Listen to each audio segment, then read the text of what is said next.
The gift of understanding. The snow fell softly on Christmas Eve, each flake catching the warm glow of street lamps along Maple Avenue. David Harrison pulled his black Mercedes into the circular driveway of his mansion, the engine's purr fading into the quiet night. Through the tall windows, he could see the Christmas tree he'd hired decorators to set up, perfectly arranged, every ornament in place, every light twinkling just so. But something felt missing. It always did. David sat in his car for a moment, watching his breath fog the windshield.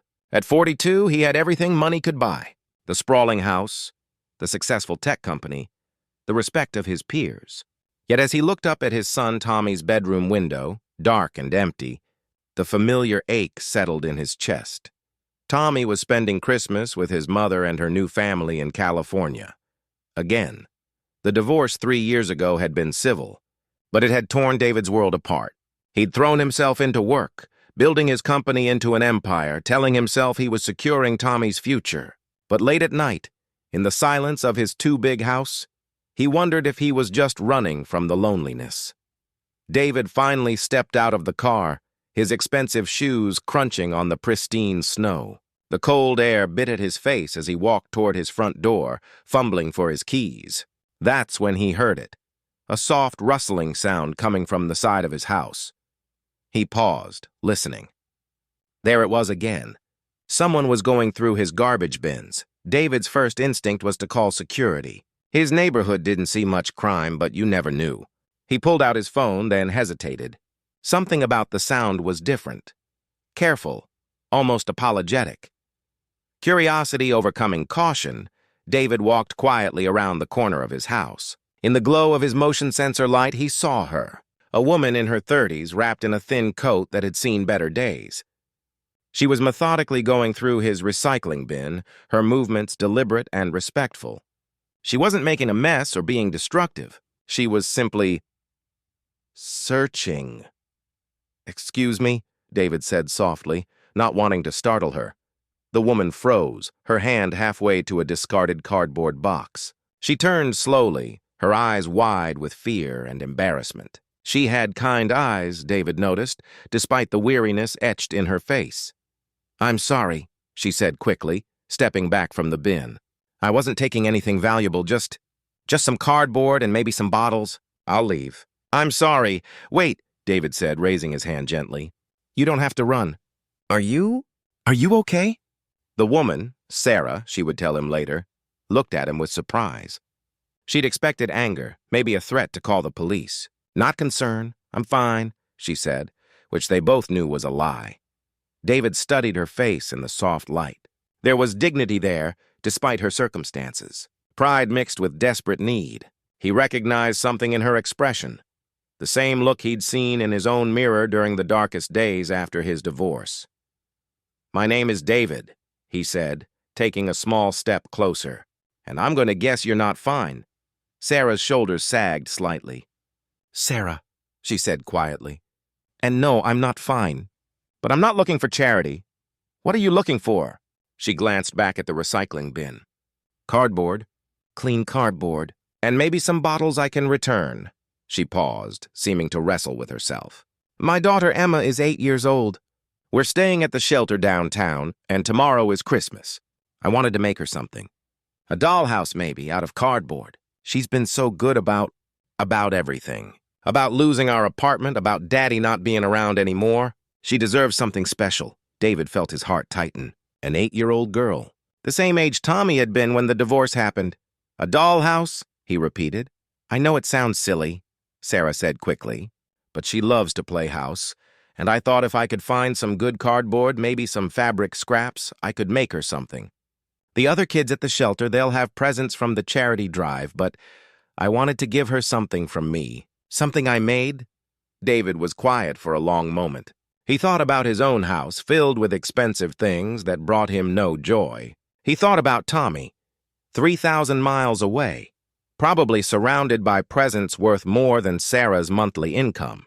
He thought about the dollhouse kit he'd ordered online for Tommy 3 years ago. Elaborate, expensive, still sitting in its box in the basement because Tommy had preferred playing video games. Sarah, he said finally. "Would you like to come inside for some coffee?" "It's freezing out here." She looked at him suspiciously. Why? It was a fair question. David wasn't sure himself. "Because it's Christmas Eve," he said.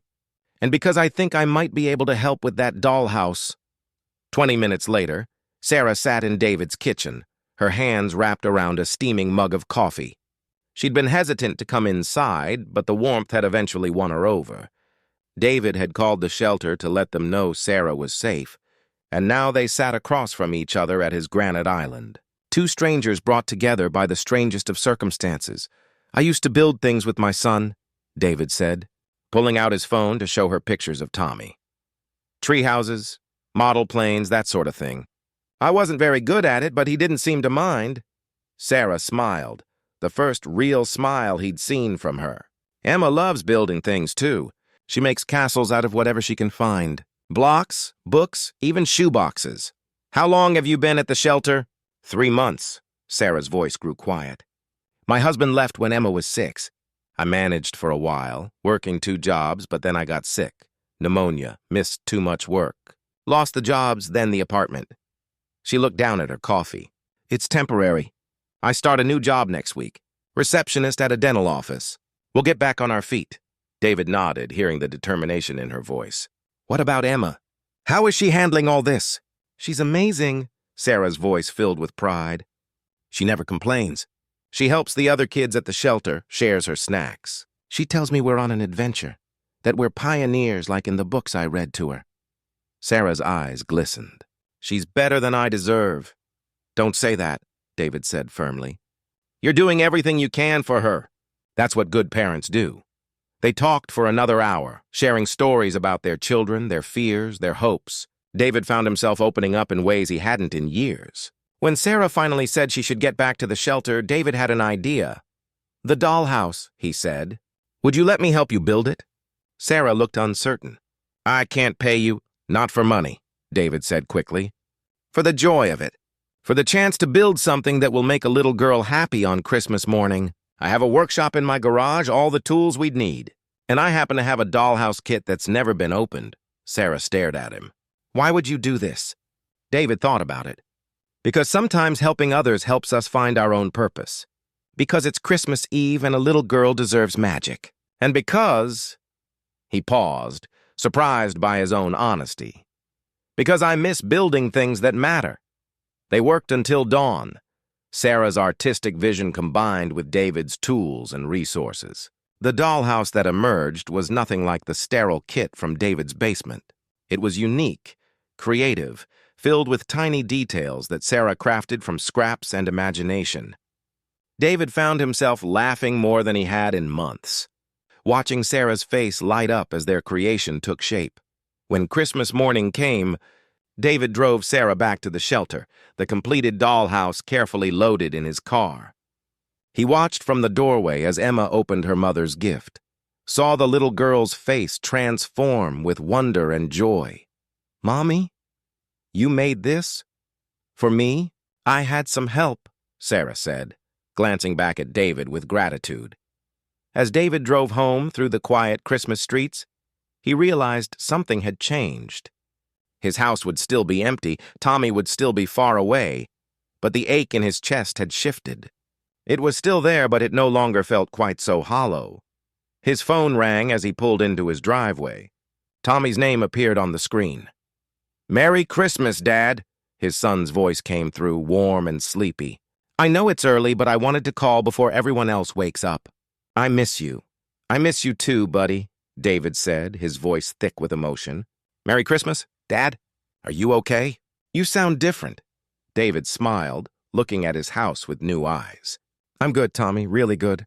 And I have some stories to tell you when you get back." Later that day, David would make calls to the shelter, to local job placement agencies, to his company's HR department. Sarah would get her fresh start, but more than that, she would have a friend. And David would discover that sometimes the greatest gifts come not from what we can buy, but from what we can build together. The snow continued to fall on Maple Avenue, covering the world in fresh possibility. And in a mansion that had felt empty for too long, David Harrison finally understood what Christmas was really about.